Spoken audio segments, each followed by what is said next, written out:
Hello, I'm Judy Stiles. Thank you for joining us today on Newsmakers. Our focus today is Webb City, and joining me we have the City Administrator, Carl Francis. Thank you for being here. Thank you. A lot of people may have some questions. We're recording this summer of 2020. It's been quite a year so far, but in your perspective, how are things in Webb City? Like I say, considering everything that's happened the last few months, Webb City is prospering and moving forward. City Council last night even pushed forward some projects that are, some high dollar projects that involve some improvements in town that we think are necessary.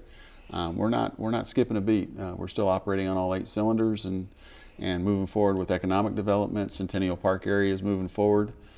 We've really worked hard to try and make sure that we do it safely, but we stabilize and keep working forward. Now, a lot of communities are concerned about the loss of sales tax revenue, the businesses that were closed. How did Webb City fare through that time period when we had? Well, so far we've really not experienced any loss in sales tax revenue percentages. We know that there are some people out there that are jobless, because of the job numbers. But so far, the city of Webb City has not seen a reduction in revenues. We hope to see that continue. We're working real hard with all of our businesses. Our chamber, our community development department has really worked hard to come up with some innovative ideas to keep the economy moving forward. Downtown businesses as well as out on Madison, the Centennial Park area. We're really working hard with those businesses to make sure that they have options. Right. Now, a lot of communities, the base of their operating funds comes from sales tax. How does that apply to Webb City? Yeah, Webb City is basically a retail sales tax. Our property tax is a very, very minor amount of our total budget. Retail sales tax make up the largest amount of our budget, along with our utility franchise fees. But retail sales tax, basically, we live and die by being able to keep the city functioning. So far, we've been holding our own. Right. Well, we're going to talk about some of the growth, and you mentioned some of the projects that are coming up. Some of the people that are watching may be familiar with a sad story about one of your police officers and his child. They probably are wondering, well, what's the update on that with one of your officers you had? Yeah, our Sergeant Brian Ward was injured in a pedestrian auto vehicle accident in Florida while on vacation recently. He's in a hospital in Florida right now recovering. We expect him to come home later this week. Of course, the community has really rallied to support Sergeant Ward and his family.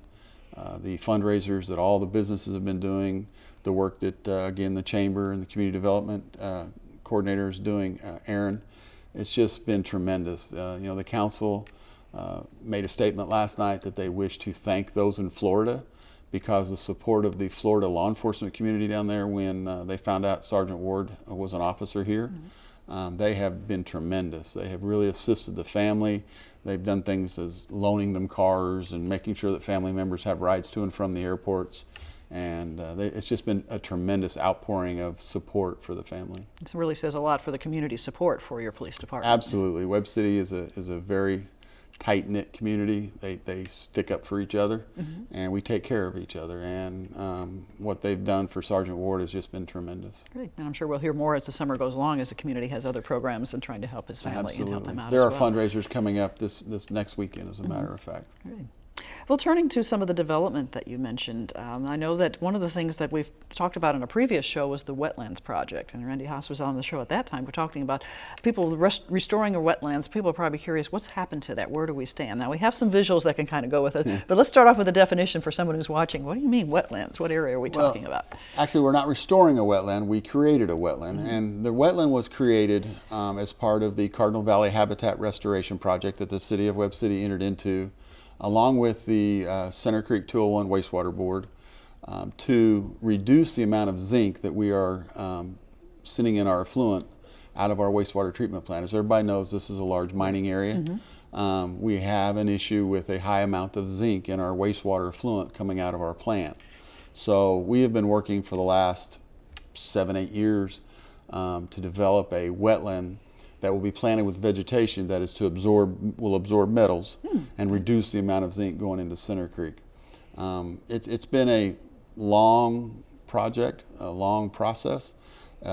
Basically every government agency out there involved in conservation and natural resources is involved. Department of Natural Resources, Fish and Wildlife, U.S. Fish and Wildlife, Missouri Department of Conservation, the EPA. We've all been working together for the last many years to put this project together. The permitting process alone has been tremendous. Because you have to follow certain guidelines, I'm Correct. sure, I mean, specific. I don't believe it's ever been done before in the manner in which we're doing it and what the end product is supposed to be. And the end product, we hope, is to remove the zinc from the water before it gets to Center Creek. That's what we're working towards. But it's creating a wetland that is, going to be an attraction for wildlife, and the benefits to the city of Webb City have been tremendous. The financial support coming from some of those other agencies that I just mentioned has been tremendous, because they also see what the end product should be, and they want to work towards that. So they've really invested in helping make this happen. Absolutely. Right. Now I think we have some slides. They can pull those up first, kind of bird's eye view of what we're talking about, kind of let people see the view from the air, so we can look at some of those slides showing what it looks like. We're talking about a pretty large area, a lot of acreage. Yeah, that area there where the wetlands is at is about 70 acres. That was purchased with funds from the Department of Natural Resources trustee program from the EPA reclamation, and that is the area where the 4 cells are located. And basically what it is the water will run from the plant into those cells. It will mix with the vegetation. It will hopefully over time pick up the metals. The vegetation will pick up the metals, absorb more of the metals before it gets to Center Creek. And there are 4 cells there before the water is discharged into the creek. So it goes through different phases before it goes Right on. now it's basically just piped straight to the creek. So now we will defer the water into the wetland from the plant, and it will mix with the vegetation, and it will hopefully absorb metals. And so these are native vegetation too being planted. I mean, Yeah. you're tying in, that's one of the processes. You want to plant what should be there, native. Our habitat manager, Randy Haas, he is definitely someone who works real hard to make sure that the plants are native and that they will do good. Okay. Now we also have some video that's kind of the ground view of this, and we can play that as well, let people see what it's like from the ground. And from the air you see big spots of water, but I think it helps to be able to see what's on the ground. We've done topsoil renovations.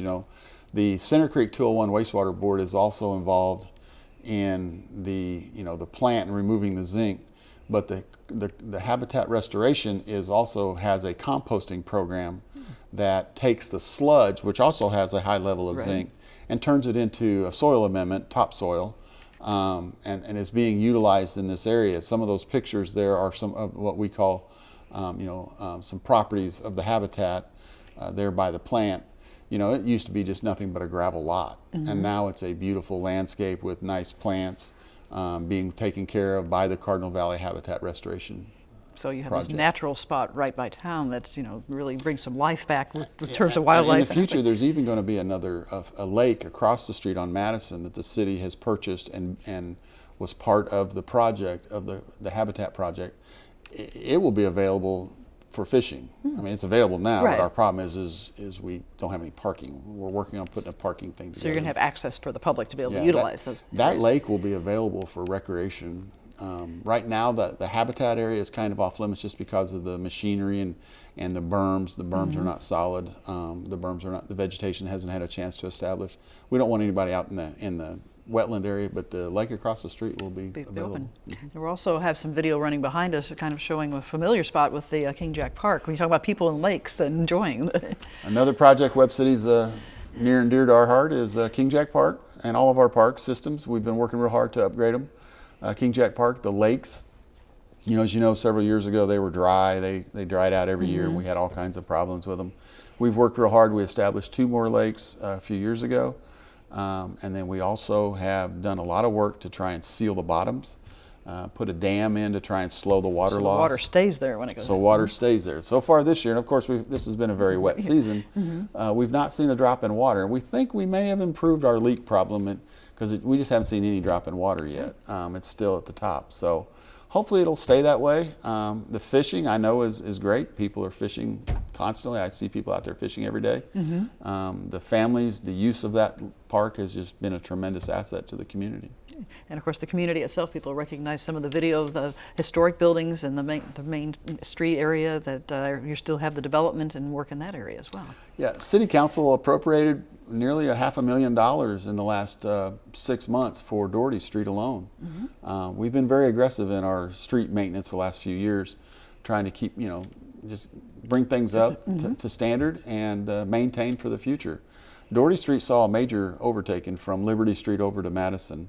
And there again, we didn't know what was coming at the time that we appropriated these projects, but the council, even though things have been looking kind of questionable, what's going to happen, right? Nobody knows what's coming in the future right now, but it was a scary time. But the council aggressively went after the project and approved it, which I was very proud of. So really, that infrastructure is an important part of the city. You have some older parts of town, and that infrastructure we hear about is something you need to maintain. Absolutely. There's going to be a new sidewalk project that was passed last night by council.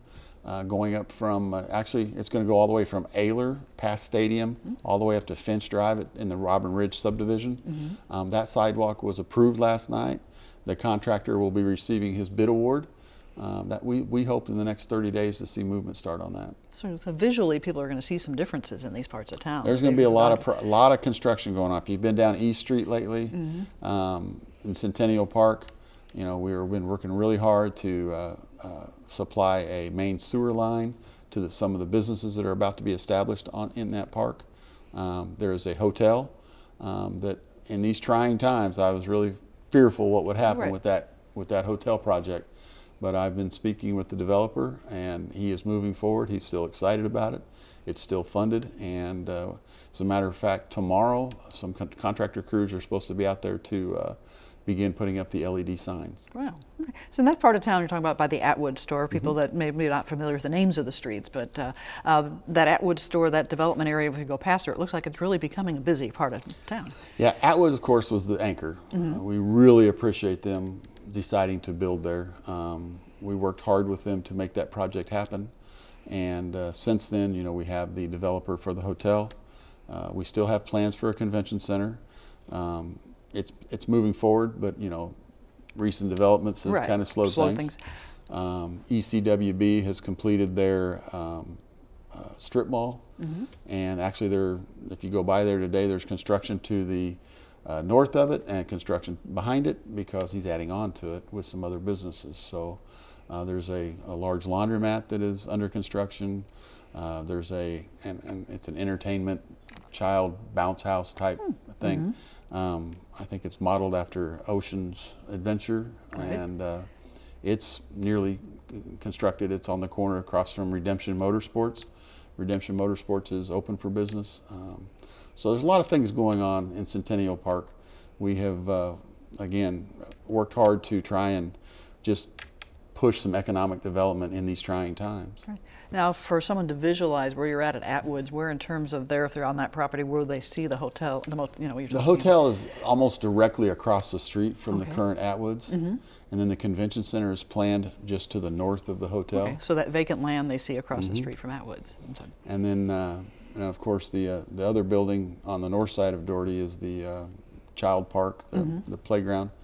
Not really a playground; it's an indoor recreation area for kids. Ocean's Adventure, but I think it's going to have a different name. Right. And then, of course, the laundromat, and then there's a upholstery shop that has started construction. So there's a lot of things happening. The economic outlook for Webb City looks really good right now. We're pushing everything as hard as we can, and trying to just make it comfortable for the business owners. Now, leading into that area, you have, I call it the larger roundabout. Some communities have smaller ones. How has the reaction been to having the roundabout versus a stoplight, to get in there? How's the follow-up on that? Well, when we first built the roundabout, of course, it was, it was contentious. A lot of people, not a lot, a lot of people question why. A lot of people question it. But I think as time has gone by, people understand now the benefit of a roundabout. The chances of a injury accident at a roundabout versus a signaled intersection are much less. And we haven't had too awful many accidents recently. We had a few at first, but there's been a lot of acceptance, I think, of roundabouts. The one there, then the one at Airport Drive. I drive both of them daily, and I love them. I think that if we have the room at an intersection to build a roundabout, I think that's the way to go. Doherty and East Street, someday you will see a roundabout there. It will be part of that. Actually, when we sold the properties off, we put in the easements for the roundabout to begin with. Someday when we have the funds from the Transportation Development District that is established there, hopefully we will build a roundabout. Great. Well, what about the other parts of town? We think of Madison coming up from the south side of town. You've got some businesses down there. And we have a lot of development going on Madison Street right now. As everybody knows, Dairy Queen recently opened. You know, I felt sorry for them. They opened and everything had to shut down. They opened, the shutdown orders came. But it's been exciting watching Dairy Queen move in, watching the crowds there at Dairy Queen. We have a Quiznos Pizza building that is being built just to the south of there. So that people drive by, what is that going to be? That's going to be a Quiznos. That's the new home to Quiznos Pizza. And, oh, no, I'm sorry, Domino's Pizza. Oh, okay. Different, right, Yeah, I get the Domino's companies right. Pizza. And, we're, we're working with a lot of different, we've had lots of development on Madison, and we look to see much more. We've had some interest from some other developers. I've been in contact with some Kansas City companies that are looking at some projects on Madison, and we're really hoping to continue with some improvements there. Right. Well, some people might have questions about, Atwood's moved, they left an empty building. Is that part of your process as well, talking to people, or what do we do with these empty buildings? There was discussion last night about that building. We have reached out to the owners of that facility and offered our assistance. We would love to see something productive move back into that location. That's a prime location for business and commercial opportunity in Webb City. Let's turn from business to residential. I mean, when you drive through Webb City, you see houses, I say, sprouting up a lot of different places. So you're monitoring as far as where the developers are building and what land you have available for doing that. Yeah, we're starting to run out of land available for some of these larger subdivisions that are being built. But we've been averaging about 80 new home starts a year in Webb City for the last 4 or 5 years. That's it's like some small cities. It's been an endeavor. It's been a challenge to meet some of the needs of the community along with the needs of the developer and the private landowners. We work with them to make sure that laws are abided by and that their plans and everything meet code and their buildings meet code. But we're excited. I mean, the amount of growth in Webb City, can mean nothing but good for the future of Webb City. We want to create jobs and opportunity and economic base so that, when our students graduate and, instead of going somewhere else, maybe they'll stay here and make our community better. Well, there used to be kind of a transition between like the Joplin city limits and Webb City or something. Now everything kind of starting to blend together. You really don't know what you're crossing that line. There's no longer the field on Prairie Flower. Right. There used to be lots of fields along Prairie Flower in St. Louis and Florida. Now you see a lot of development, and I think that's good for the community. It has to be tempered. We have to make sure that it doesn't impede or implode any current facilities. But and our infrastructures, we're working really hard to try and maintain our infrastructure. Our wastewater system, the collection system is old, and we have spent large amounts of money trying to improve it. And we're going to spend more this summer. The budget that was approved by council was pretty aggressive on maintenance on the collection system. The council has definitely set a tone for us to follow that we need to push forward with maintaining what we have. Right. So in addition to building new, you have to maintain the old and tie them together to be successful. Yeah, we've really been working hard in one area of town that we've seen some sanitary overflows, and recently we've seen some with rains that shouldn't cause them. So we're looking for those problems right now. I know that they're out in the Redondo area today, working on some manhole leaks that they've been located. Good. Of course, with this growth, you also have the schools that are tied into it as well. You work very closely with the school district. As you find out a developer has a plat for a new subdivision, talk right away with the superintendent or the people at schools and say, here's what's coming. Absolutely. I meet with Tony quite often, and I think the relationship between the city of Webb City and the Webb City School District is probably one of the best I've ever seen or even heard of, between a community and a municipality and a school. It's just an amazing feat what Webb City has accomplished over the years. I think that the schools know that if they have a problem, whether it be water, road, surface, concrete, sidewalk, they know they can call us and we'll do everything in our power to help them. We have partnered with them on many projects, and we try to keep them informed on what's coming, building wise and population wise with schools and things. But yeah, with the growth, and obviously the Webb City School District has seen a lot of population growth. This being a census year, do you have any anticipation of what the numbers will show you when it comes through? I mean, obviously there's been growth. Any estimates? I've been saying all along that, I would really like to see, I believe we'll hit the 15,000 mark, pretty close. That's a good number. Maybe not quite 15,000. One of our problems is I encourage everybody to fill out the census. I understand it. Some people don't want to fill it out because they don't want to reveal certain information, certain things. And that's fine. But the census benefits the community you live in by offering opportunities for future funding, grant opportunities, things that if the census is not completed, it really hurts us. We actually were denied a $1 million grant in a CDBG project because we did the research. People didn't fill out the census. Because you knew the numbers, but the people didn't officially fill out the numbers. So I really encourage people. I mean, I know that, there's some questions on there. People don't want to answer some personal things. We just need the population census filled out.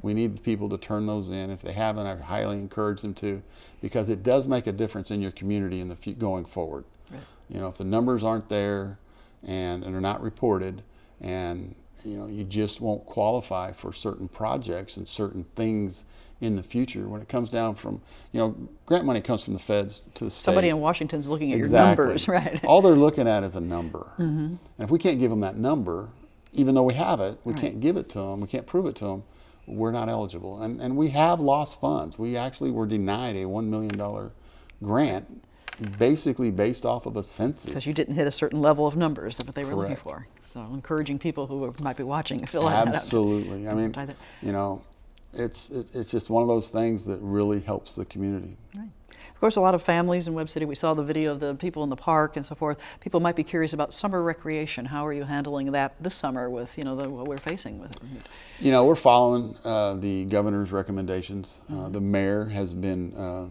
very vocal that he wants to see us do everything we can safely do. And we have opened our parks up. All playgrounds are back open. We have posted signage saying, asking people to respect social distancing, use hand sanitizer. Those kinds. Our baseball and softball programs. I was out there last night with my grandkids, and the crowds are large. People want to watch them play. Right? But I do think that people are doing a better job of standing apart. There may be some that gather, but you don't know. That may be a family that lives together. Right. We're doing what we can to try and stay safe. I think that the kids in the community need the sporting programs. I think they need to get out and be active. And like I say, our mayor has been very vocal in making sure that we push forward to get these things accomplished. And the parks have been occupied since day one, and now with baseball and softball in full mode, we hope that people are maintaining their safe distances and sanitation. But sometimes you just have to leave those decisions up to the parents. There's individual responsibility for many people. We offered full refund to any parent that didn't want to bring their child out to play that had signed up. That's not a problem at all. Right. But our parks are full, and they have been, the baseball and softball. I was out there last night, and the parents, you could tell they were excited. You could tell the kids were excited. They wanted to play. They want to have that outdoor activity and time. Things like the splash pad, your kids can enjoy those. The splash pad is heavily utilized. As you may have noticed, we're building another. The Dawson Heritage Foundation has donated another pavilion that is under construction right now. So there'll be 2 pavilions. They're next to the splash pad to allow more families to take get out of the sun and have some. Yeah, and we stopped the rental thing. We tried that. We gave that up. That was just too much. It's first come, first serve, and we just ask people to take what area you need, but just don't take take 10 tables. We only work together, right? But it's been really well. It's been going really well. The splash pad is operating. There was a lot of renovations done to it to fix some problems with it during the wintertime. Parks Department, Tom Reeder and his crew have just really worked hard to make sure that splash pad is safe. They analyze it every day. They clean it every day. And we maintain the levels for safety, but the added attraction to it is last year the main bucket wasn't working, and it took us a little while to figure out what was going on. and then we had to do some work this last winter, but it's all working now. So they can all enjoy the whole thing. We see buses there from all over the 4-state area. Kids are, daycares are coming in from everywhere, and they're enjoying it. And they're sitting out in their lawn chairs. They're bringing lawn chairs, and they're sitting out and they're separating. I have not really seen, too many big next crowds right up against each other. The kids are enjoying it, and it's just a great place. It's a great attraction for the city of Webb City. We got the trolley that goes around the park. It has been renovated. I don't know if anybody's noticed, but we've put an engine on the back of it that was done with some help out of a company out of Pittsburgh called Watco. The Southwest Rail Association, the members of that organization have worked tirelessly to make that project a success. And the city of Webb City recently did a project to fix some rails, because we had a little incident during Polar Bear Express last year. It kind of came off the track. But then the Railroad Association kicked in some additional funds. So we definitely feel that the renovations to the track will make it much safer this year. Great. Well, a lot happening in Webb City. If people want information, website, Facebook page, keep in touch with the community. Yeah, we have several Facebook pages. Certainly look any of those up. Call us at City Hall if they need information. 673-4651. We'll try and help them any way we can. Great. Well, Carl, I'd like to thank you very much for being on the program today, sharing some information and the video that you had as well with our audience that we had. Thank you for having me. You're welcome. And I'd like to thank you, the viewers, for joining us this week on Newsmakers. I'm Judy Stiles. Hope you can join me again next week at the same time on this station. We'll see you then.